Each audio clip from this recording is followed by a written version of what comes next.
Deuxième pays en Afrique avec le plus grand nombre de personnes déplacées internes, soit près de 6 millions au 31 mai 2025, la République démocratique du Congo a atteint les niveaux records. En réponse à ces drames humanitaires, une tripartite RDC-HCR-Rwanda tenue en juillet 2025 à Addis Abeba avait permis au parti l'adoption d'une feuille de route 2025-2026 pour le rapatriement et la réintégration des réfugiés.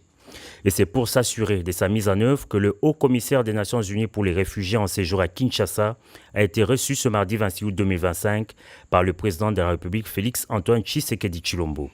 Accompagné du vice-premier ministre, ministre de l'Intérieur Sécurité et la ministre d'État aux Affaires étrangères, Filippo Grandi a exprimé la disponibilité du HCR dans la réussite des opérations de rapatriement des réfugiés. Le message principal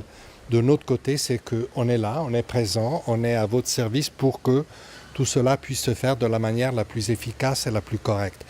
Finalement, un appel aussi aux donateurs, aux bailleurs, parce que tout cela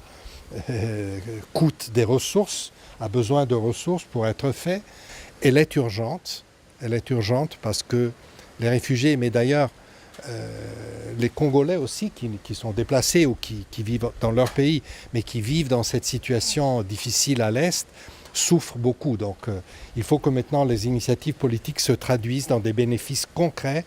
pour les personnes qui sont dans des situations de conflit, y compris les réfugiés et les déplacés, et c'est là où on va s'engager. Le haut-commissaire du HCR s'est en outre réjoui de la signature des accords de Washington et des engagements de Doha devant permettre à son organisation de travailler encore mieux sur ces dossiers humanitaires. Maintenant, avec les accords de Washington et avec les engagements pris à Doha, une ouverture politique s'est produite qui va nous permettre de travailler encore mieux sur ce dossier qui est humanitaire, mais qui a bien sûr des retombées, des liens avec la situation politique. Le HCR joue dans ce contexte un rôle de facilitateur du dialogue et des résultats concrets qui peuvent venir de ce dialogue.